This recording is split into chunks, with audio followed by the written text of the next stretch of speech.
Jon Krakauer, born in 1954 to a modest mother and father, was raised in Corvallis, Oregon, a small town in the state's northwest quarter. It was here that Krakauer's love for mountaineering would be sparked, with the nearby Rocky and Sierra Nevada mountain ranges acting as fuel. His climbing career began at age 8, when he accompanied his father on multiple expeditions. As he grew older, the fire in his belly only intensified. From the time he graduated Hampshire College in 1976 with a degree in environmental studies, Krakauer can boast numerous impressive mountaineering feats. These include the Alaskan Devil's Thumb, the Andes Cerro Torre, and even the awesome achievement of summiting Mount Everest. Krakauer accomplished a later feat during an assignment for Outside magazine, for which he wrote dozens of articles from a partnership that spanned more than a decade. It was here that Krakauer was offered an opportunity to let his love of climbing flourish, as he was now encouraged to ramble about such topics. In 1993, Krakauer published Death of an Innocent, a short article inspired by the odyssey of vagabond Chris McCandless, who abandoned his conventional life to seek adventure and experience in Alaska. 3 years later, the work was expanded and published as Into the Wild, which spent 2 years atop the New York Times bestseller list.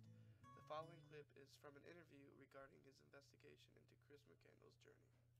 I never met the guy, so it's all based on research. Having said that, I mean, I was obsessed with researching my book Into the Wild for 3 years. I mean, I would get a lead and I would hop in my Nissan pickup truck and drive from Seattle, where I was living at the time, to Arizona, for the weekend, because so I interviewed everyone I could find who knew him on his journey. I interviewed his high school friends, his family, and I feel like I really came to understand who he was. And as one can see, Krakauer possesses a strong journalistic ethic that inspired him to follow the story until its end.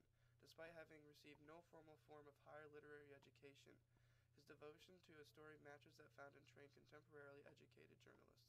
But his writing takes on another dimension entirely. Krakauer is first and foremost a nature writer. And Into the Wild alone, Krakauer can't resist from discussing his past mountaineering endeavors while relating them to the story at hand. It's combination of journalism and nature writing that has allowed him to become a noted author of his time. Following Into the Wild's publication, Krakauer expanded his September of 1996 Outside article, telling his account of the 1996 Mount Everest disaster. While on assignment for the magazine, a devastating storm swept the mountain, leading to the eventual deaths of 8 people in a single day, the deadliest 24-hour period of the mountain's history. 3 expeditions were involved, and 4 of the 8 casualties occurred in Krakauer's alone. Despite this, Into Thin Air has been praised for its ability to draw a reader into a horrifying story. Noted critic Larry Wiseman says this about it: "The immediacy of Into Thin Air is such that you will feel you are actually with the Mount Everest expedition as they struggle towards the summit and encounter disaster upon the harrowing descent." Despite the obvious nature-influenced story, Krakauer approaches it again with a certain and respectable degree of journalistic tendencies. In an interview about its writing, he stated that while on the mountain, I sort of took notes the way photographers take photos. You just sort of scattershot, record everything because you never know what's going to prove invaluable when you get back down. Despite suffering from altitude illness and severe exposure to the elements, Krakauer devoted himself to the story and recorded all that he saw as a measure of ensuring the tale's accuracy. From there, Krakauer embraced his inner journalist by publishing human interest and contemporary event stories. In 2003, Under the Banner of Heaven, the story of murders committed out of fundamental religious belief became his 3rd bestseller. In 2009, Where Men Win Glory, The Odyssey of Pat Tillman, was published as a biography and an investigation into the mysterious death of a deceased ex-football player. 2 years later, Krakauer released an ebook entitled 3 Cups of Deceit, a criticism of the actions and ethics of humanitarian Greg Mortensen, whose famous 3 Cups of Tea was found to be born of lies and false accounts. From 2011 to 2015, Krakauer remained inactive until the publication of Missoula. On April 21st of this year, a story of rape and its relationship to the justice system in a seemingly innocent and lively college town.